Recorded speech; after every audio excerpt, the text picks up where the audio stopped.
Parte 1. Entendiendo la controversia del calendario. La Iglesia Ortodoxa está dividida internamente sobre el tema del calendario eclesiástico. Una minoría de iglesias ortodoxas en todo el mundo adoptó en 1923 el nuevo calendario gregoriano. Este es el mismo calendario usado por los católicos romanos y protestantes, excepto durante el período de la Gran Cuaresma y Pascua, conocido como el Paschón. La mayoría de las iglesias ortodoxas todavía se adhieren al calendario tradicional juliano, el cual se retrasa 13 días con respecto al nuevo calendario. Sin embargo, la controversia no constituye una simple objeción cronológica. Como señala el Dr. Constantin E.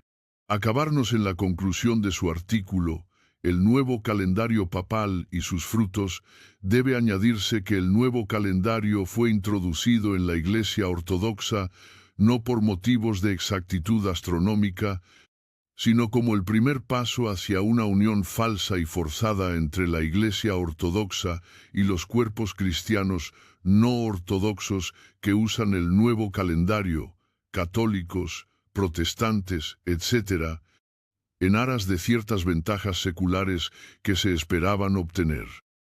Este fue el inicio de la participación de la Iglesia Ortodoxa en el movimiento ecuménico, un movimiento que ha dividido aún más a la Iglesia Ortodoxa en partidos mutuamente hostiles, los ecuménicos y los antiecuménicos. Kakos previó claramente que estos seguirían creciendo en número. Muchos cristianos ortodoxos que se encuentran en parroquias del nuevo calendario lamentan el hecho de que existan dos calendarios.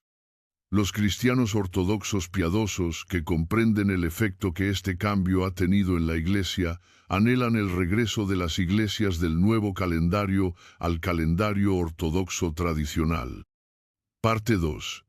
El calendario ortodoxo y el futuro del calendario tradicional. Padre Andreu, soy un patriota del calendario antiguo. Nunca lo he ocultado en ninguno de mis escritos durante los últimos 25 años. En casi 21 años de servicio diaconal y sacerdotal, jamás he servido según el nuevo calendario y, si Dios quiere, nunca tendré que hacerlo. Sin embargo, no me gusta el término calendario antiguo. Es un término que nos ha sido impuesto despectivamente por los modernistas del nuevo calendario. Por tanto, en este artículo ya no hablaré del calendario antiguo o del calendario nuevo, sino del calendario ortodoxo y del calendario heterodoxo. Amo el calendario ortodoxo porque soy ortodoxo. No me gusta el calendario heterodoxo porque soy ortodoxo. En 1925, un francmasón impuso el calendario heterodoxo a un pequeño número de iglesias ortodoxas locales. Fue el patriarca Meletios Metaxakis de Constantinopla, el primer Papa de Oriente. Según la acertada expresión del gran padre serbio San Justino de Chelige hace unos 30 años. Luego fue impuesto por autoridades seculares y de mentalidad masónica similar a los patriarcados de Alejandría y Antioquía y a las iglesias de Rumanía y Bulgaria. Según estos modernistas, aunque los heterodoxos como los musulmanes y los judíos tienen derecho a su propio calendario, la Iglesia de Dios no tiene derecho al suyo. El calendario heterodoxo nunca fue introducido por razones espirituales, ni siquiera vagamente positivas. Fue introducido por razones seculares, para que los ortodoxos se vieran forzados a volverse como los heterodoxos, forzados a adoptar una mentalidad orgullosa, racionalista, ecuménica, modernista y reformista, a adorar las estrellas en lugar del creador de las estrellas. Los nuevos calendarios prefirieron la astronomía al Evangelio. Nunca han cantado el tropario de la Natividad, porque en realidad estamos llamados, como los Reyes Magos, a adorar no a las estrellas, sino al Dios eterno. Parte 3. El calendario heterodoxo y su imposición. El calendario heterodoxo representa la primacía del Estado y, por ende, del mundo sobre la Iglesia. No estamos de acuerdo con esto, creyendo que debemos, como nos dice Cristo, buscar primero el reino de Dios y su justicia, y no en segundo lugar. Cf. Mateo 6, versículo 33. El calendario heterodoxo no fue introducido por un concilio panortodoxo o ecuménico, ni fue aceptado con entusiasmo por los guardianes de la fe cristiana ortodoxa, el pueblo. Fue impuesto localmente por la fuerza, por una camarilla pequeña y poco representativa, bajo presión del mundo. Por esta razón, el patriarcado clave de Jerusalén, los centros monásticos del Monte Athos y del Sinaí, la iglesia clave de Rusia, con mucho la iglesia ortodoxa local más grande, así como las iglesias de Georgia, Serbia y otras partes del mundo ortodoxo eslavo, nunca lo han aceptado. Incluso hoy, el calendario heterodoxo para las fiestas fijas solo es aceptado por aproximadamente el 25% del mundo ortodoxo.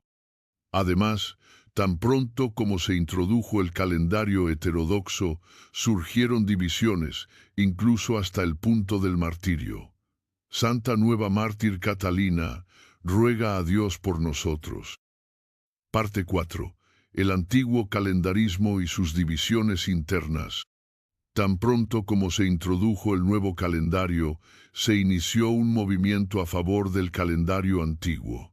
Sin embargo, este movimiento se dividió con rapidez debido a las personalidades. Así, los antiguos calendaristas griegos se han fraccionado en más de una docena de sínodos diferentes y conflictivos, atrapados en el arribismo, las ambiciones, las pasiones y las aversiones de sus líderes. Es cierto que en Bulgaria y Rumanía esto no ocurrió, pero allí solo un pequeño número de fieles provenientes de las iglesias estatales han migrado hacia el antiguo calendarismo. El ortodoxo búlgaro y rumano promedio ni siquiera ha oído hablar del calendario antiguo. Hoy en día, el antiguo calendarismo parece estar más activo en Grecia y en el mundo occidental. Existe principalmente a causa de los compromisos modernistas y ecuménicos del Patriarcado de Constantinopla y de los líderes de la Iglesia de Grecia. Cada infracción de los santos cánones por parte de sus obispos recluta nuevos miembros para el antiguo calendarismo, ya sea en Grecia, Italia, donde Constantinopla se niega a recibir italianos en la ortodoxia por acuerdo secreto con el Vaticano, la República Checa, Suiza, Suecia, África o América del Norte. Donde quiera que vayas, encontrarás el antiguo calendarismo, pero sobre todo en el mundo ortodoxo de habla griega. Parte 5. Percepciones y juicios sobre el antiguo calendarismo. Algunos juzgan el antiguo calendarismo con severidad, pasando por alto la gran piedad ascética de muchos fieles simples que lo siguen. Se acusa al antiguo calendarismo de cisma, fariseísmo, sectarismo, oscurantismo, donatismo. Es cierto que muchos santos en Rumanía y Grecia permanecieron dentro de las iglesias oficiales, manteniendo el espíritu del calendario ortodoxo, aunque no se les permitió conservar la letra del mismo. Las simpatías de santos ancianos como el padre Cleopa Ilie, el padre Justin Parvu, el padre Paisio Olaru, el padre Arsenios Boca y el padre Arsenios Papasio, que en Rumanía, o del padre Filoteo Cervacos y el padre Anfiloquio de Patmos en Grecia, estaban y siguen estando con el calendario ortodoxo. Sin embargo, nunca se convirtieron en antiguos calendaristas. ¿Por qué? Porque consideraban que el daño del cisma era mayor que el de obedecer a obispos que estaban, y están, equivocados. En otras palabras, mostraron humildad. Dadas las disputas sectarias entre los diversos sínodos de antiguos calendaristas, cada uno de los cuales declara a los otros sin gracia, tal vez tenían razón. Parte 6. Testimonio personal. En la iglesia rusa hemos tenido muchos problemas, pero no hemos tenido que afrontar el problema del calendario. Doy gracias a Dios por no vivir en un país donde el calendario heterodoxo haya sido impuesto por el Estado a través del episcopado. Doy gracias a Dios por no haber tenido que vivir en el este de Finlandia y el sureste de Eslovaquia, donde los obispos locales han impuesto no solo el calendario heterodoxo, sino también la Pascua heterodoxa, lo cual ciertamente los pone bajo condenación. En mi vida he tenido que afrontar muchos dilemas, como el sacerdocio a cambio de la masonería, y me negué, quedando así 7 años como diácono. Pero no he tenido que afrontar el dilema del antiguo calendarismo. A todos ustedes, ecuménicos y modernistas, les digo, ustedes mismos han provocado estos cismas. Peor aún, está escrito que aunque los cismáticos pecan, quienes causan el cisma deben ser juzgados con mayor severidad. Tiembla entonces si insultas a la Santa Ortodoxia y rompes el corazón de los fieles, haciendo caer a los pequeños. En cuanto a mí, me estremezco cuando escucho las palabras. Cualquiera que haga tropezar a uno de estos pequeños que creen en mí, mejor le fuera que le colgaran una piedra de molino al cuello y que se ahogara en lo profundo del mar. Mateo 18. Versículo 6. Que Dios nos perdone a todos. Parte 7. La innovación del nuevo calendario y sus frutos. El doctor Constantín acabarnos sobre las opiniones del beato Elder Filoteo. El problema creado en la Iglesia Ortodoxa por la introducción del nuevo calendario, conocido como calendario gregoriano, llamado así por el Papa Gregorio, quien lo introdujo en la Iglesia Latina en 1582, fue una gran preocupación para el anciano griego, beato Filoteo Servacos. Desde el momento de su introducción en la Iglesia Ortodoxa en 1924 hasta su muerte, reflexionó mucho sobre este tema en sus publicaciones y en sus cartas de consejo a quienes estaban bajo su dirección espiritual. El nuevo calendario papal y sus frutos para Neon Papico, Neolog Put, un folleto de 40 páginas, es su tratamiento más extenso de esta innovación, publicado en Salónica por el periódico San Nectario. 2 citas al principio del panfleto sirven como introducción a lo que el padre Filoteo tiene que decir. La primera, tomada del Séptimo Santo Sínodo Ecuménico, dice: si alguien deja de lado alguna tradición de la Iglesia, escrita o no escrita, sea anatema. La segunda, tomada de San Agustín, dice: que no haya innovaciones, porque las innovaciones contaminan la antigüedad. El esposo y su esposa, la Iglesia, no tienen defecto.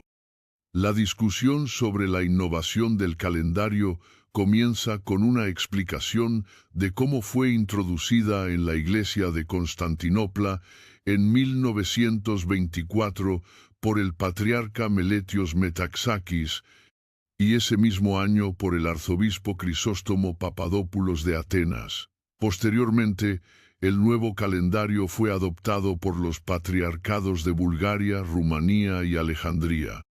El santo anciano afirma que, cuando se enteró de que el nuevo calendario iba a ser introducido en la Iglesia de Grecia, escribió una carta al arzobispo Crisóstomo pidiéndole que no aceptara el calendario papal, porque esta innovación dividiría a la Iglesia en partes hostiles.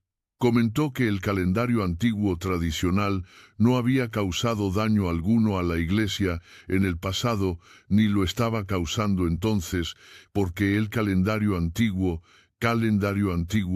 tradicional no había causado daño alguno a la Iglesia.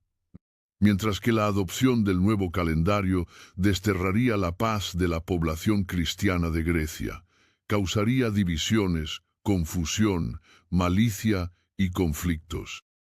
Crisóstomo, dice, no hizo caso de este consejo y procedió a presentar el nuevo calendario. Las consecuencias fueron exactamente las que había previsto el beato Filoteo. Esto lo impulsó a escribir una segunda carta a Crisóstomo, en la que decía: los frutos del nuevo calendario que introdujiste sin pensar, anticanónica e ilegalmente, son el destierro del amor y la generación de malicia. Desterró la felicidad y trajo dolor, desterró la paz y trajo división, disputas, riñas y guerras.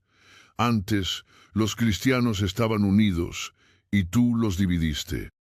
La Iglesia ortodoxa, que durante 20 siglos fue una, la dividiste en dos, la de los antiguos calendarios y la de los nuevos calendarios.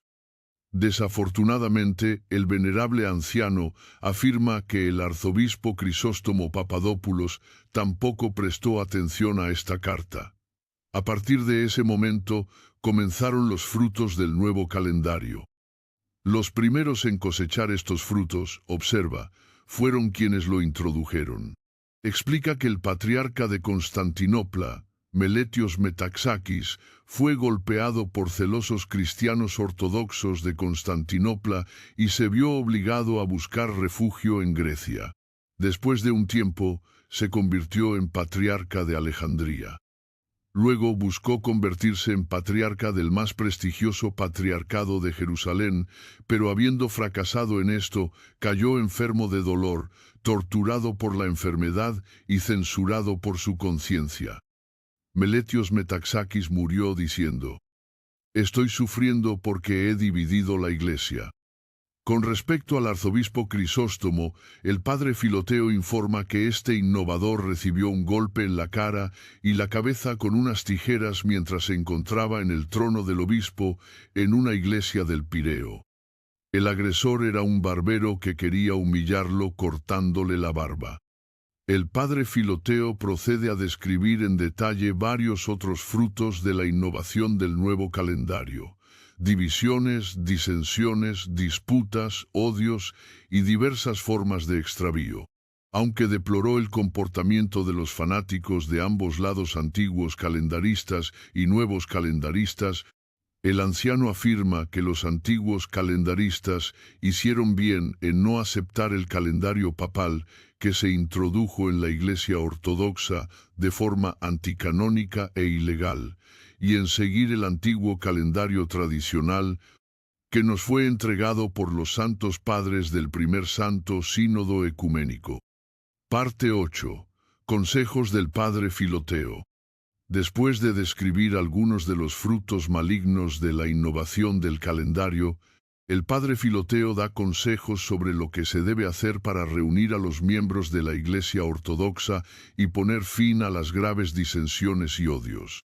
En cuanto a Grecia, dice que el Santo Sínodo de la Iglesia de Grecia debería reunirse y rechazar, canónica y legalmente, el nuevo calendario e introducir nuevamente el antiguo y tradicional. Si el gobierno objetara, que el gobierno conserve el nuevo calendario para sus tratos y correspondencia con otras naciones, mientras que la Iglesia debe guardar el calendario tradicional para sus fiestas santas. Añade que, si algunos clérigos y laicos, filopapistas o filoprotestantes se opusieran, deberían ser persuadidos de que el rechazo del nuevo calendario y la restauración del tradicional es necesario no solo para poner fin a la división de la Iglesia, disensiones y odios, sino también por las siguientes razones. Porque seguir el calendario tradicional es una tradición de la Iglesia, y quienes lo rechazan están sujetos al anatema del Séptimo Santo Sínodo Ecuménico. Porque la introducción del nuevo calendario suprime el ayuno de los santos apóstoles, una antigua tradición de la Iglesia.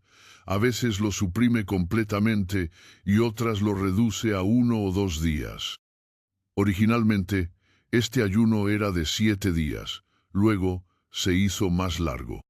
Finalmente, el beato Filoteo señala que, como calendario de la Iglesia, el nuevo calendario ha sido condenado y anatematizado. Parte 9. Enfoque esencial del problema del calendario. El padre Filoteo aborda los aspectos esenciales del problema del calendario de forma breve, clara e incisiva. Los nuevos calendaristas piensan que la cuestión gira en torno a 13 días o una corrección astronómica, y ven a los antiguos calendaristas como personas simplemente obstinadas e ignorantes que se resisten a las mejoras científicas. El padre Filoteo no menciona la corrección astronómica frente a la incorrección astronómica porque ese no es realmente el punto en cuestión. Lo que está en juego es si los cristianos ortodoxos deben permanecer fieles a la tradición o si son libres de innovar como les plazca.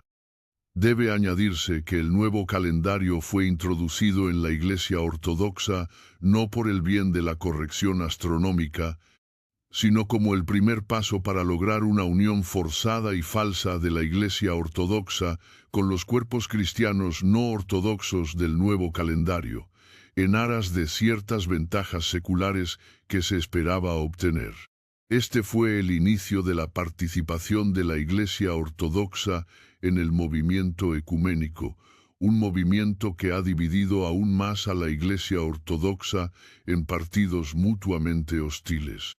Eventualmente, con las fiestas de los santos Pedro y Pablo, con la transfiguración, con la dormición e incluso con la natividad, la coincidencia con la Pascua será inevitable, aunque esto ocurra en aproximadamente 35 años.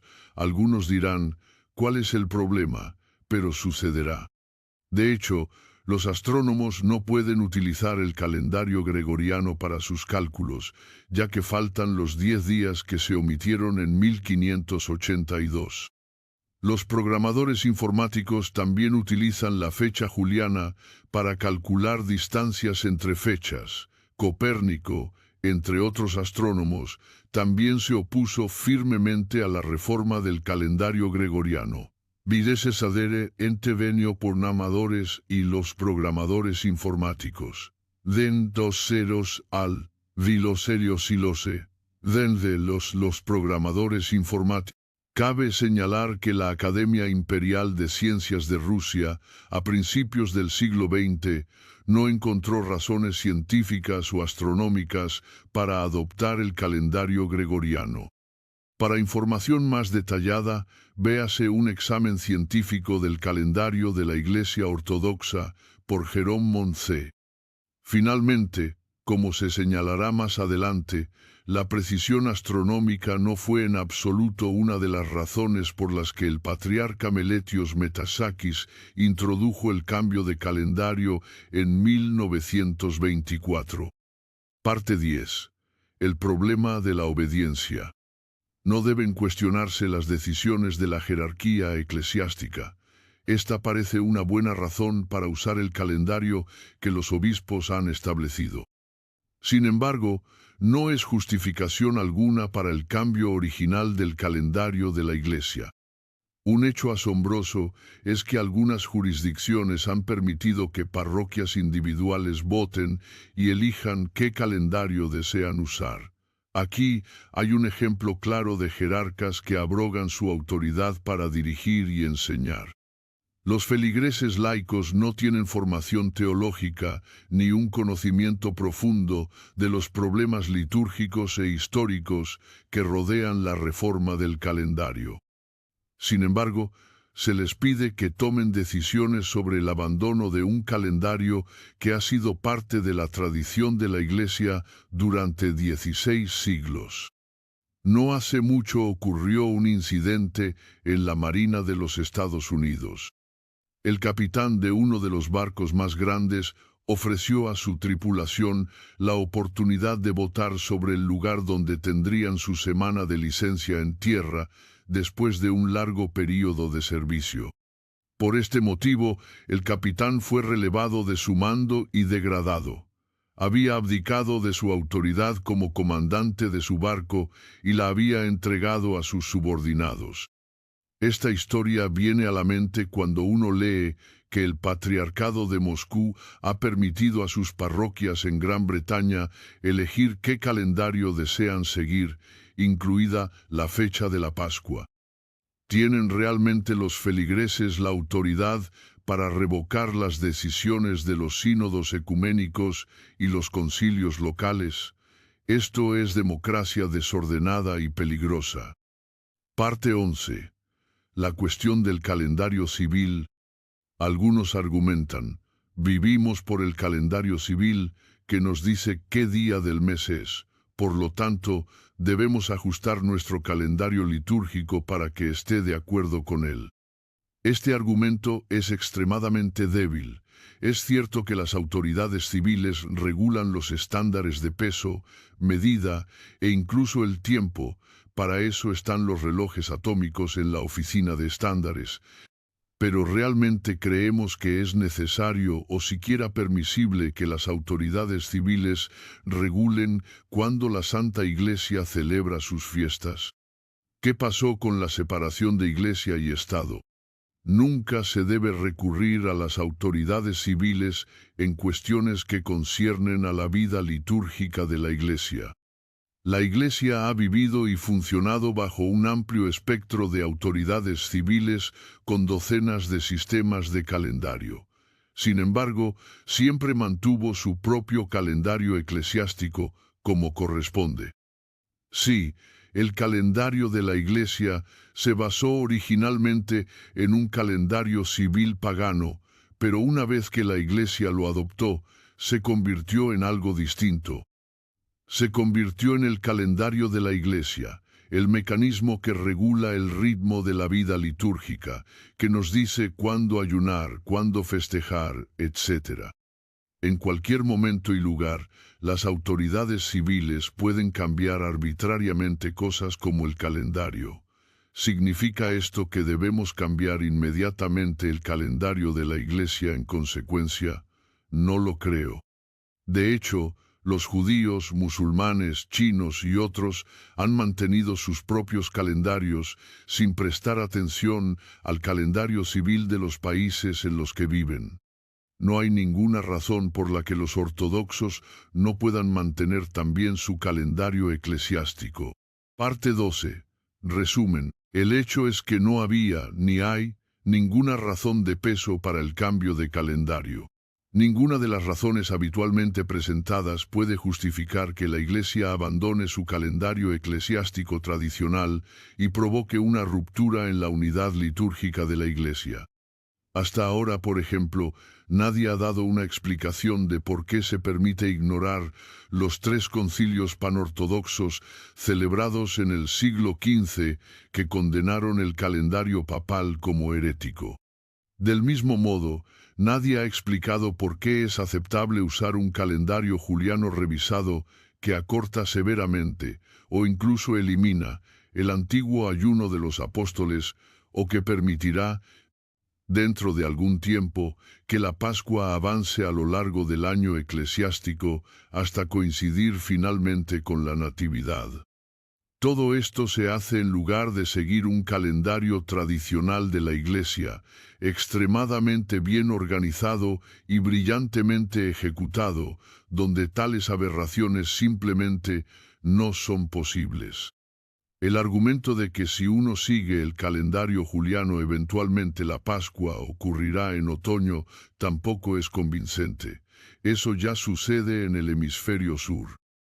A pesar de toda la discusión sobre la precisión astronómica, la obediencia a los obispos, la idolatría del calendario o afirmaciones como «no hay tiempo en el cielo», se olvida que el motivo del cambio de calendario con todas sus dolorosas consecuencias es bien conocido y no tiene nada que ver con ninguno de estos argumentos. El patriarca Meletios Metaxakis de Constantinopla, artífice de la reforma del calendario, fue perfectamente claro sobre el motivo de esta innovación: lograr la unidad con otros cristianos. Parte 13. El origen ecuménico del nuevo calendario. Permítanme repetirlo. La razón por la que se introdujo la reforma del calendario fue para fomentar el ecumenismo.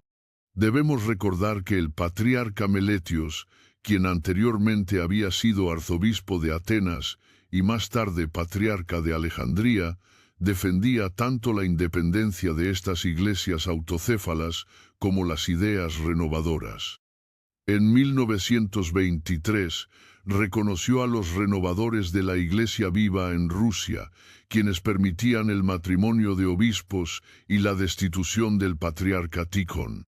Meletios elaboró una agenda para un concilio panortodoxo que debía incluir en su programa no solo la aceptación del calendario gregoriano, sino también la flexibilización de las restricciones para los períodos de ayuno, la reducción de los servicios, el permiso para que el clero se volviera a casar y muchas otras ideas de reforma. Era un defensor del uso de vestimenta civil para el clero, y la mayoría de sus fotografías lo muestran con traje, corbata y bombín. Este es el hombre que impuso el nuevo calendario a la Iglesia. Ahora bien, es posible que Meletios también haya tenido otros motivos para su reforma. No es improbable que el patriarcado de Constantinopla, a principios de la década de 1920, estuviera en peligro de ser aniquilado por el gobierno turco recientemente secularizado. El patriarcado había perdido la protección de la Rusia imperial y, por lo tanto, necesitaba el apoyo de la opinión pública mundial para sobrevivir. El precio de este apoyo fue la aceptación del calendario occidental. Muy posiblemente, entonces, la razón declarada para el cambio de calendario fue la de acercarse a los católicos romanos y protestantes. Sin embargo, ninguna de las razones citadas anteriormente logró el objetivo de la unión con los heterodoxos. Lo que sí logró fue causar una amarga y profunda división dentro de la Iglesia ortodoxa. De hecho, Meletios tuvo una muerte horrible y aterradora, lamentándose de haber dividido la Iglesia. ¿Es esto algo que queremos apoyar? Parte 14. Una llamada a la reflexión sobre el calendario eclesiástico. Muchos me han acusado de hacer un llamado emocional por la preservación y restauración del calendario tradicional de la Iglesia.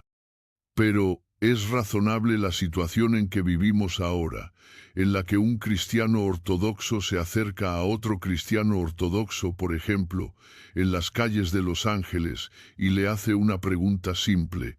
Parceren que grisio no se le produquin bebés, yo no lo sin haces, y le hace una pregunta simple.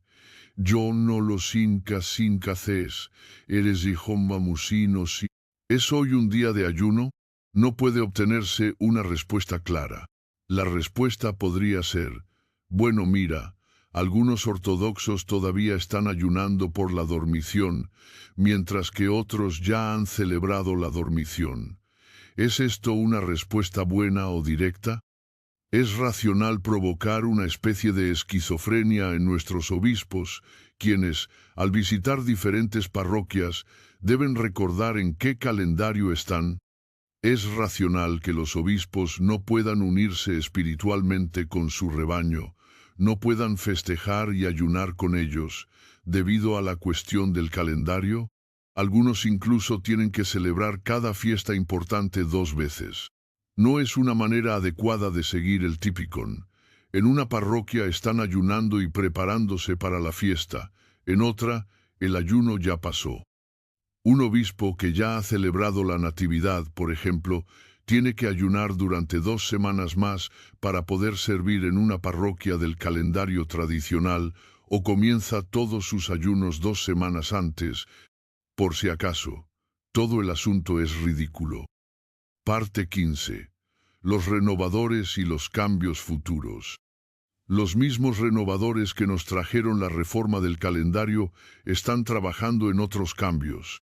Es un hecho que Constantinopla ya participa activamente en discusiones que buscan fijar una fecha común para la Pascua para todos los cristianos, e incluso se discute la posibilidad de establecer una fecha fija. Estén atentos. Tal vez escuchemos pronto justificaciones post factum para esta nueva reforma como algo más preciso. Parte 16. Reflexión final. El tema del calendario de la Iglesia es doloroso y divisivo. En mi opinión, Este solo hecho es una excelente razón por la cual la reforma del calendario nunca debió haber tenido lugar, y mucho menos de manera fragmentada. Aunque aprecio las tradiciones de la Iglesia y considero que el calendario eclesiástico es una de las más duraderas y santificadas entre ellas, estaría menos mortificado si todos los obispos de la Iglesia Ortodoxa hubieran tomado la decisión de revisar el calendario de manera colectiva y unánime, actuando conjuntamente con todas las iglesias ortodoxas, participando en la decisión y su implementación. Pero eso no ocurrió. Parte 17. Tres posibles soluciones. Obviamente, hay tres posibles soluciones al problema del calendario. Un regreso de todos los cristianos ortodoxos al calendario tradicional de la Iglesia santificada. La aceptación por parte de todos los cristianos ortodoxos de la reforma del calendario del Papa Gregorio, con los absurdos subsiguientes respecto al ayuno de los apóstoles, la deriva pascual, parcale, tentage, no sé, no lo sé, y la aceptación de los objetivos ecuménicos de Meletios Metaxakis, así como la desaprobación de los decretos de 3 concilios de la Iglesia convocados para condenar tal eventualidad. Mantener el status quo, una continuación de la división de la ortodoxia mundial en 2 grupos que ni siquiera pueden celebrar juntos las grandes fiestas. Conclusión. Para mí está claro cuál de estas alternativas es consistente con la enseñanza de los santos concilios y padres, y cuáles no. Espero que esto también quede claro para otros.